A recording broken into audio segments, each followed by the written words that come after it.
सभी मित्रों को नमस्कार। आइए आज जानते हैं सूर्यादि नवग्रहादि देवताओं का हमारे जीवन में किस प्रकार से प्रभाव पड़ता है। क्रमशः बात करेंगे सूर्य की। सूर्य जो कि अधिष्ठाता हैं ऊर्जा के, प्रकाश के, आत्मविश्वास के, पराक्रम के, ग्रहों के राजा होने के कारण सूर्य एक बलशाली ग्रह है। सूर्य का उच्च का होना हमारे जीवन में विशेष फल देता है।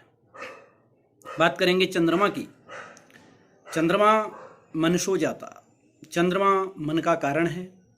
उच्च स्थान पर चंद्रमा की स्थिति हमें बहुत अच्छा फल देती है और निम्न स्थान पर चंद्रमा की उपस्थिति हमें शीत ठंड एलर्जिकल प्रॉब्लम देती है और हमारे को मानसिक पीड़ाएं देती है।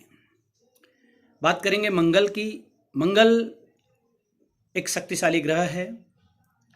पराक्रम, आत्मविश्वास, कॉन्फिडेंस इन चीज़ों का कारक है। रक्त से भी मंगल का संबंध सीधा है। तो मंगल अगर उच्च के होते हैं तो व्यक्ति भूमि, भवन, प्रॉपर्टी, जमीन जायदाद इन चीज़ों का लाभ उठाता है और स्वास्थ्य अनुकूल रहता है। इसके विपरीत अगर मंगल कमज़ोर हैं, नीच के हैं, तो रक्त विकार, एलर्जिकल प्रॉब्लम सहित अत्यधिक क्रोध आना, इस प्रकार का जो कार्य है वो मंगल के द्वारा संपादित किया जाता है। अगला ग्रह आता है बुध। बुध वाणी का कारक है। अगर कुंडली में बुध उत्तम स्थान पर है तो हमारी उत्तम वाणी, प्रखर वाणी होगी, शिक्षा का लाभ रहेगा, आर्थिक स्थिति काफ़ी संतुलित रहेगी। अगर कमजोर भाव पर हैं तो इसके विपरीत फल हमें प्राप्त होंगे। कुंडली में सबसे महत्वपूर्ण ग्रह हैं देवगुरु बृहस्पति। बृहस्पति अगर उच्च भाव पर बैठते हैं तो उच्च शिक्षा, उच्च रोजगार के चांस मिलते हैं। मनुष्य की सामाजिक प्रतिष्ठा बढ़ती है, मनुष्य अजेय हो जाता है।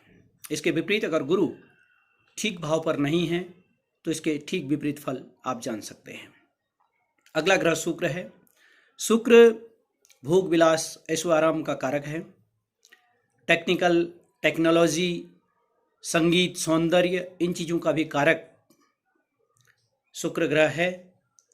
और अगर शुक्र उच्च के हैं तो हमें विशेष फल प्राप्त होते हैं। अगर शुक्र ग्रह कमजोर के हैं तो हमें इसके ठीक विपरीत फल प्राप्त होते हैं। अगला ग्रह है शनि। शनि सुख प्रदान करते हैं। अगर उच्च भाव पर होते हैं तो शनि करोति सुखम, सुख प्रदान करते हैं। खासतौर पर टेक्निकल क्षेत्र, खासतौर पर इंजीनियरिंग, साइंस, विज्ञान, बैंकिंग इन क्षेत्रों पर शनि का अच्छा प्रभुत्व देखा गया है। तो अगर इसके विपरीत शनि कमजोर हैं तो आदमी दुर्भाग्यशाली होता है, धन की हानि होती है, गाड़ी वाहनों से नुकसान प्राप्त होता है। अगला ग्रह है छाया ग्रह के रूप में राहु ग्रह। राहु की दशा किसी भी मनुष्य के जीवन में अच्छा फल नहीं देती है।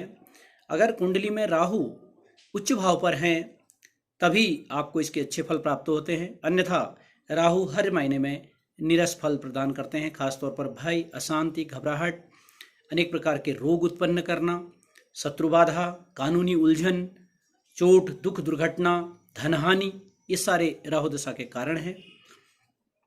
इसके बाद अगला ग्रह आता है केतु। ये भी छाया ग्रह हैं। केतु कुंडली में अगर कमजोर हैं तो मानसिक अशांति, पागलपन, निराशा, यादाश्त की कमी और चीरफाड़ ऑपरेशन की स्थिति आती है। और अगर कुछ 2-3 भाव जो केतु के उच्च के हैं उन भावों पर अगर केतु की युति है तो केतु फिर कुल की उन्नति भी करते हैं।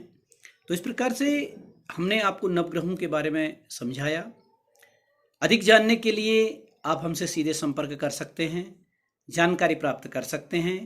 हमारे यहाँ से आपको बृहत कुंडली निर्माण, लघु पत्रिका निर्माण, जन्म पत्रिका निर्माण, लग्न निर्धारण, भविष्य फल, वार्षिक फल एवं मानव जीवन में आ रही समस्त समस्याओं का समाधान हम ऑनलाइन व्हाट्सएप के माध्यम से भी आप लोगों को देते हैं।